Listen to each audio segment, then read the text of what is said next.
Oh iya, saya mengamati betul ya bahwa di dalam instrumen kita berdemokrasi itu butuh adanya suatu cara-cara yang kritis, cara-cara yang betul-betul memberikan suatu proses pendidikan untuk rakyat, ya, yang mana memang baik penguasa, ya, saya termasuk partai penguasa, DPR juga bagian dari koalisi pemerintah, membutuhkan suatu persandingan-persandingan sebagai sesuatu yang menjadi fungsi check and balance kita. Apakah kebijakan-kebijakan ini ada sesuatu yang memang perlu dikritisi atau dibenahi, bahkan mungkin juga perlu ditunda atau dibatalkan, ya.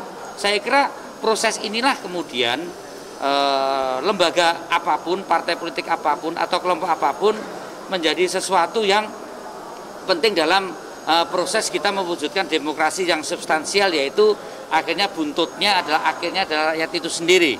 Dan terkait dengan munculnya kelompok deklarasi kami hari ini yang dikomandani oleh berbagai tokoh lama yang saya kenal sendiri seperti Pak Din Samsudin, Pak Ihsanuddin Nursi, Pak Gatot Nurmantio, saya melihat ini sampai hari ini melihat hanya sebagai kelompok yang mempunyai empati terhadap berbagai persoalan masyarakat yang kebetulan mereka-mereka ini ada di luar pemerintah, ya. Kalau agendanya adalah bagaimana membangun kebersamaan walaupun kami ada di luar pemerintahan, ya, kelompok kami ini ada di luar pemerintahan dan kemudian kita ada di pemerintahan, saya kira sangat-sangat positif di dalam memaknai fungsi demokrasi kita yang oleh rakyat itu kan 19 April 2019, yang untuk rakyatnya itu kan masih sampai 2024. Nah, selama hal-hal yang disampaikan oleh kami adalah kebijakan alternatif kebijakan yang memberikan alternatif rakyat untuk melihat, mengkritisi, mendukung pemerintah, saya kira itu satu yang positif. Ada defisit aset ya rakyat ini dalam melihat kebijakan. Ini sejauh itu saya kira positif. Tapi kalau motifnya kemudian hanya sekedar kekecewaan politik, yang motifnya adalah sekedar memanfaatkan situasi krisis dampak pandemi ini hanya untuk sekedar menyalahkan atau justru hanya sekedar menghujat, itu tidak membuat rakyat ini menjadi cerdas dan situasinya memang kurang tepat, karena saat ini bukan karena pandemi kan persoalannya global. Kita masih cermati betul kalau motifnya opposition thinking untuk hal-hal yang isunya itu sekedar ingin mengganggu jalannya kekuasaan, saya kira itu tidak produktif buat rakyat. Dan saya yakin kenegarawanan Pak Gatot Nurmantio, kenegarawanan Pak Din Samsudin, kenegarawanan Kang Ihsanuddin Nursi dan teman-teman ini paham betul kemana timing hal-hal yang harus bermanuver pemikiran dan bermanuver politik, karena sebagian juga kelompok-kelompok yang seperti suka bermanuver atau terlibat di dalam politik praktis. Jadi kelompok ini saya melihat ada rohaniwan budayanya, ada kelompok intelektual kampus dan non kampusnya, kemudian ada kelompok-kelompok ekonominya yang saya lihat mereka cukup mempunyai kemampuan kolektif untuk memberikan persandingan-persandingan kritis pada pemerintah, ya. Tapi jangan sampai kelompok ini potensi hanya sekedar kumpulnya kawan-kawan yang sakit hati atau berseberangan dengan pemerintah. Ini yang saya iman-iman buat Pak Din Samsudin, Mas Gatot, yang sekedar kalau itu dikonotasikan demikian. Ini saja, dan deklarasi yang penting adalah deklarasi tata nilai, demokrasi yang visioner, deklarasi yang memulai sebagai langkah awal bagaimana seorang negara ini butuh seorang pemimpin yang visioner dengan bagaimana merespon berbagai dinamika yang ada di masyarakat.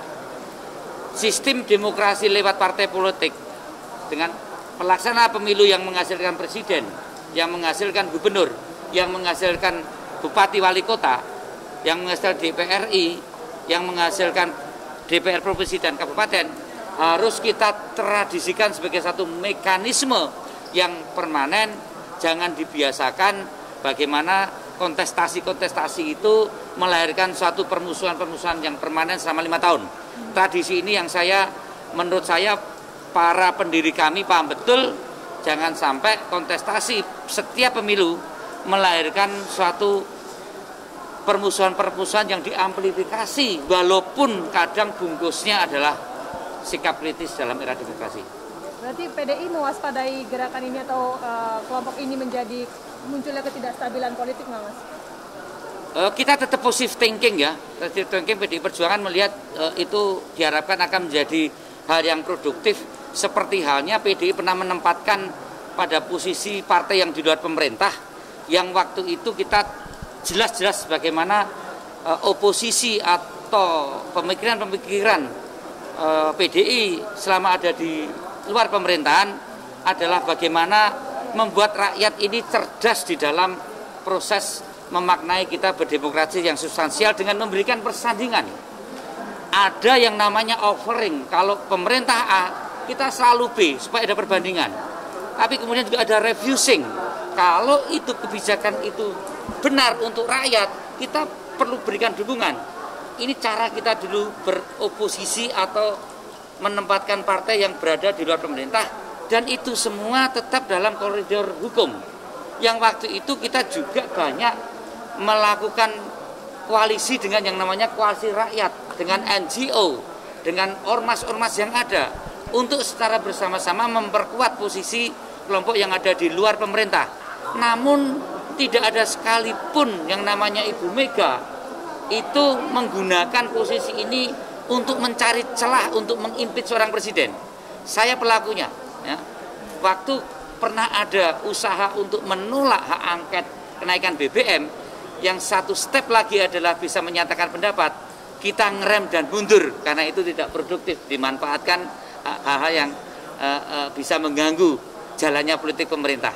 Pada posisi itulah kita bisa memahami kelompok kami akan menjadi instrumen pelengkap, seperti halnya kita ada 10 tahun ada di luar pemerintah dan kondisi tetap stabil. Tapi beberapa tuntutannya ini kan masih relevan nggak sih Mas, soal upaya pencegahan COVID ini di Oke, terus DPR MPR supaya bisa menangkal aksi komunisme, kemudian juga soal pemerintah supaya jangan menutup celah masuknya upaya-upaya penjagalan Pancasila, masih relevan nggak sih? Ya, monggo. Kita butuh apa itu penjagalan Pancasila, apa itu isu komunisme, apa itu isu penanganan COVID. Yang kita butuhkan bukan pendapat-pendapat apa yang disampaikan kami, bangunan argumentasi apa yang disampaikan kepada kami.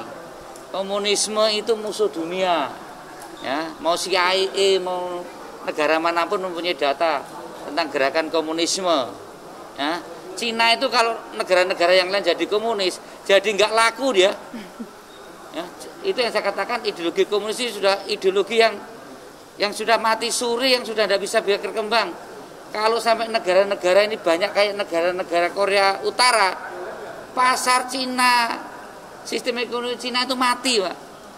Cina itu lebih menginginkan satu sistem liberalis kapitalis yang itu merupakan kolaborasi dari negara Cina.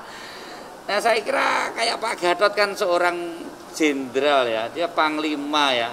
Nah, konek aja CIA dan jangan diremehkan loh, keberhasilan Orde Baru TNI memberantas komunisme itu tidak hanya ideologinya, sudah sampai pada organisasinya.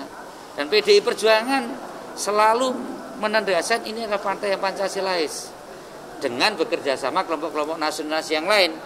Kalau hanya sekedar mau mengarahkan nuduh PDI yang komunis, Jokowi komunis, maka dijatuhkan, ini kan isu-isu kacangan yang tidak mendidik ya. Kalau yang kayak gini isu-isu yang sekedar bikin sensasional, imajinatif, bikin rakyat tidak akur atau bikin rakyat curiga, saya kira nggak perlulah ada Pak Din Samsudin, ada Pak Gatot, ada Kang Insinuasi. Itu kan pemikir-pemikir yang itu cukup kasihkan selamat aja ketua apa itu 212 itu. Kalau dia yang ngomong nggak ada orang gagas. Masa Pak Gatot, Pak Din mau disetingkatkan dengan si Slamet?